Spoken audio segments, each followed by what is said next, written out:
ప్రియులారా, ప్రార్థన చేసుకుందాం. పరిశుద్ధుడా, మీకే స్తుతులు స్తోత్రాలు చెల్లిస్తూ ఉన్నాం. ఈ ప్రాతకాల ఆరాధనలో తండ్రి, మీ సన్నిధి నిత్యము మాతో ఉంచండి. ఆరాధన అంతటలో మహిమ ఘనత ప్రభావాలు మీకు ఆరోపిస్తూ యేసు ప్రభు వారి పరిశుద్ధ నామమున వేడుకొనుచున్నాము తండ్రి. ఆమేన్.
సన్నిధిలో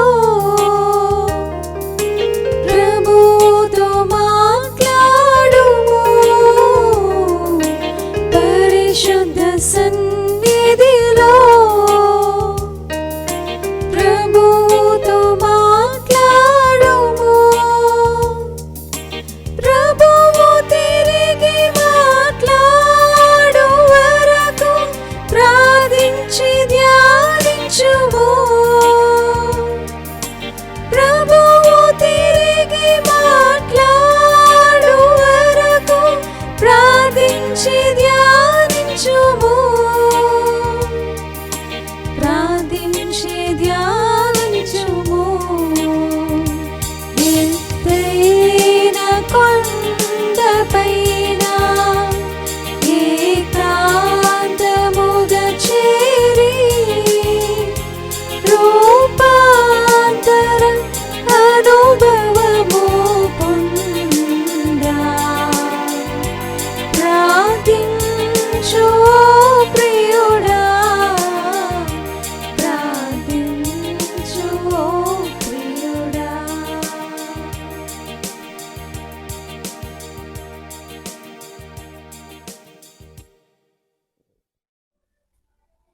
ప్రియులారా, ప్రభు పేరట మీకు శుభాలు. జన్మదినాలు, వివాహ దినాలు జరుపుకుంటున్న కుటుంబాలకు యేసుక్రీస్తు ప్రభు పరిశుద్ధ నామమున పండు friends and sisters YouTube channel ద్వారా శుభాలు మీకు తెలియజేస్తూ ఉన్నా. మీ కొరకు ప్రార్థన చేస్తున్నా. దేవుడు మిమ్మలను దీవించునుగాక. మంచిదండి, మీరంతా క్షేమంగా ఉన్నారు కదా. దేవునికి వందనాలు చెల్లిందా. ఈ ప్రాతకాల ఆరాధన కొరకు ఏర్పాటు చేయబడిన పరిశుద్ధ లేఖనాన్ని కలిసి చదువుకుందాం. అందరము కూడా పరిశుద్ధ గ్రంథాన్ని తెరచి పేతురు రాసిన 2వ పత్రిక 2వ అధ్యాయము 6వ వచనాన్ని కలిసి చదువుకుందాం. 6వ వచనము. మరియు ఆయన సొదొమ గొమొర్రాలను పట్టణములను భస్మము చేసి ముందుకు భక్తిహీనులకు వారికి వాటిని దృష్టాంతముగా ఉంచుటకై వాటికి నాశనమును విధించాను. ప్రియమైన దేవుని యొక్క కుటుంబీకులారా, ఈ దినము మన యొక్క ధ్యానాంశము సొదొమ గొమొర్రా దాని నాశనము కొరకు మనము జ్ఞాపకం చేసుకుంటున్నాం. ఎందుకు దేవుడు ప్రేమ కలిగిన దేవుడు సొదొమ గొమొర్రా నాశనం చేయవలసి వచ్చింది అనే ఆలోచన చేస్తూ ఉంటున్నప్పుడు మానవుని యొక్క అతిక్రమాలు అని పరిశుద్ధ వాక్యము సెలవిస్తూ ఉన్నది. మానవుని యొక్క జీవితంలో దేవుని యొక్క ప్రేమ నిర్లక్ష్యం చేయబడుతుంది. కాబట్టి పాపము విస్తరిస్తూ ఉన్నది. అందుచేత దృష్టాంతముగా ఉండటానికి సొదొమ గొమొర్రాను గూర్చినటువంటి ఈ చక్కటి కథనము ఆదికాండము 19వ అధ్యాయం మొదటి వచనము నుండి కూడా మనకు ఇవ్వబడింది. దయచేసి వాక్యానంతరము ఈ భాగాన్ని చదువుతూ ఉంటున్నప్పుడు ఈ డిస్ట్రక్షన్ ఆఫ్ సొదొమ గొమొర్రా, సొదొమ గొమొర్రా నాశనానికి కారణం ఏమై ఉంటుందో చాలా తేటగా ప్రభు ఇక్కడ వర్ణించారు. ప్రియమైన దేవుని యొక్క బిడ్డలారా, లోకము యొక్క పోకడ ఎలాగ ఉంది అంటే పెద్దల యొక్క మాటలు జ్ఞాపకం చేసుకుంటే, లోకము లోకస్తులు వావి వరుసలు మర్చిపోతున్నారు అనే మాటలు మనము గుర్తు చేసుకోవాలి. అందుకనే సొదొమ గొమొర్రా వాసులు దేవదూతలతో పాపము చేయటానికి వారు తలపడ్డారు. వాళ్ళు ఎంత పాపానికి ఒడిగట్టుకుంటున్నారు అనే మాటలు మనం తప్పనిసరిగా చెప్పుకోవాలి. ఒక మాట లోక సంబంధంగా జ్ఞాపకం చేసుకుంటే, నిప్పుతో చెలగాటమా అంటారు పెద్దలు.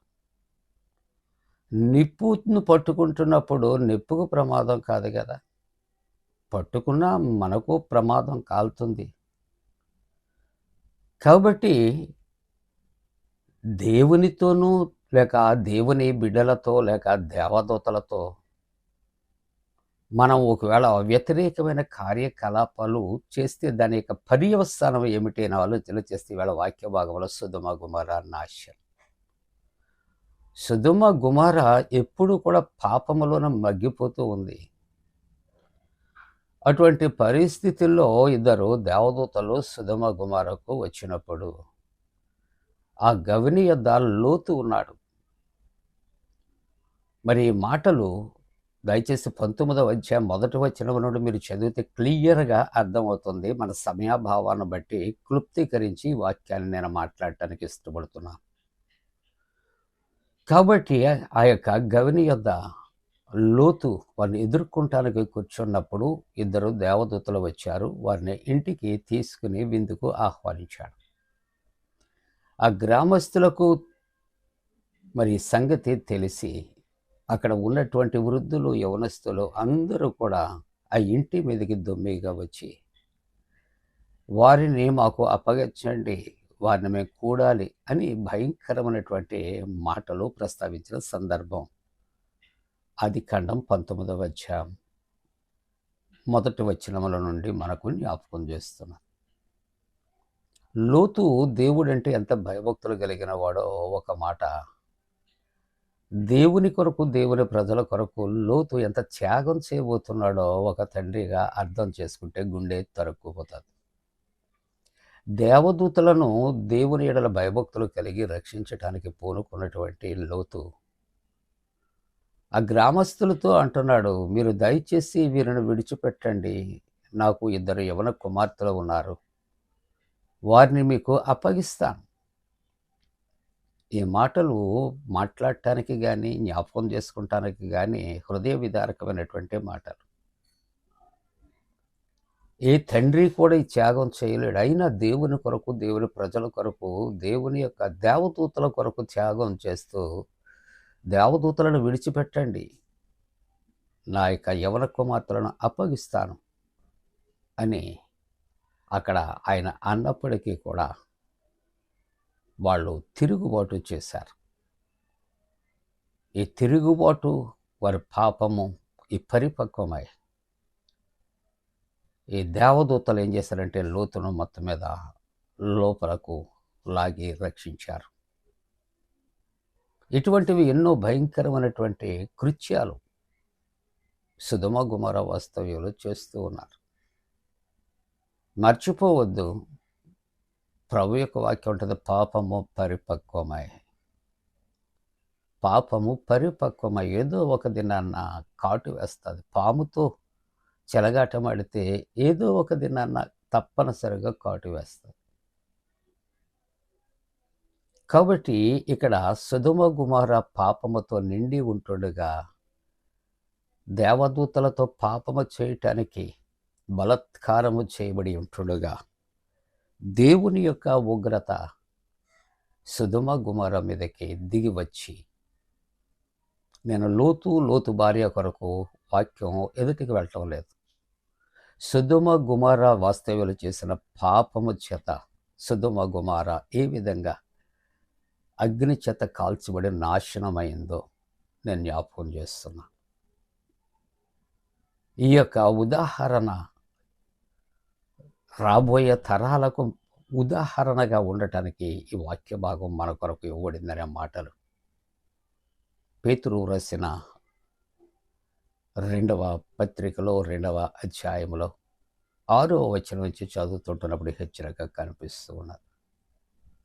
కాబట్టి ప్రియమైన దేవుని యొక్క బిడ్డలారా, దేవుడు తన ప్రజలను హెచ్చరిక చేస్తాడు. పాపము చేయవద్దు. పాపము పట్టుకుంటుంది, పాపము కాటు వేస్తా. పాపము చేసినటువంటి ఒక వ్యక్తిని ఎవరు తప్పించలేరు, రక్షించలేరు అని చెప్పటానికి సొదొమ గొమొర్రా ఒక మంచి ఉదాహరణ. కాబట్టి దైవ వాక్యము ఎరిగినటువంటి విశ్వాసి మరి పాపానికి ప్రేరేపింపబడకుండా దేవుని ఉగ్రతకు గురి కాకుండా ముందుకు సాగిపోదాం. దేవుడు దీవించునుగాక. ప్రార్థన చేద్దాం.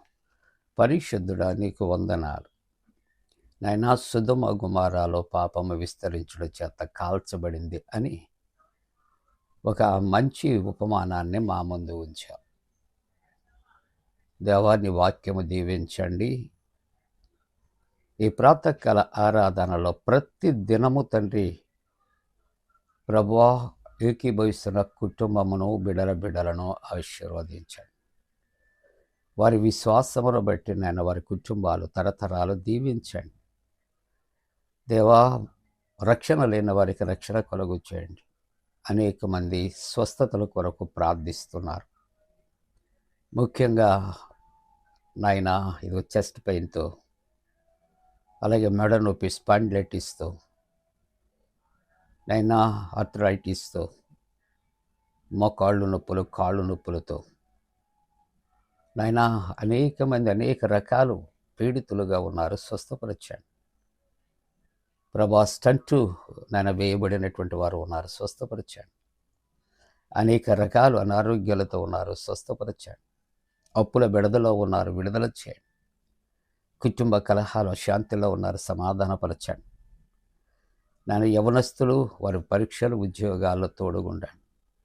వివాహ వ్యవస్థలు ప్రవేశించే వారికి మంచి నాయన కుటుంబ వ్యవస్థలు అనుగ్రహించండి.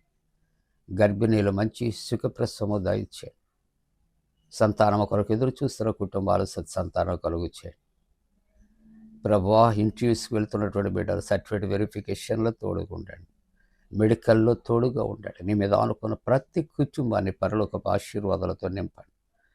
అలాగే ప్రభా, ప్రతి కుటుంబాన్ని, ప్రతి విశ్వాసాన్ని అడ్వెంట్ కొరకు సిద్ధపరిచి అడ్వెంట్లో ప్రవేశించడానికి కృప చేయమని యేసు ప్రభు దివ్య నామమున వేడుకొనుచున్నాము తండ్రి. ఆమేన్. పరలోకమందున మా తండ్రి, నీ నామం పరిశుద్ధపరచబడనుగాక, నీ రాజ్యం వచ్చునుగాక, నీ చిత్తం పరలోకమందున వేర్చినట్టు భూమి అందు నెరవేరునుగాక. మా ఇందిన ఆహారం నేడు మా దయచే, మా ఎడల అపరాధం చేసిన వారికి క్షమించిన ప్రకారముల అపరాధము క్షమించము, శోధనలోని తెక కీడును తప్పించము. రాజ్యము, శక్తి, మహిమ నిరంతరము నీవే ఉన్నవి. ఆమేన్. మన పరమ తండ్రి అయిన దేవుని యొక్క ప్రేమయు, ప్రభువైన యేసుక్రీస్తు ప్రభు కృపయు, పరిశుద్ధాత్మక అన్యోన్య సహవాసము ప్రాతకాల ఆరాధనలో ప్రభువుని ఆరాధిస్తున్న ప్రతి కుటుంబానికి తోడుగుండి సంరక్షించి కాపాడునుగాక. ఆమేన్.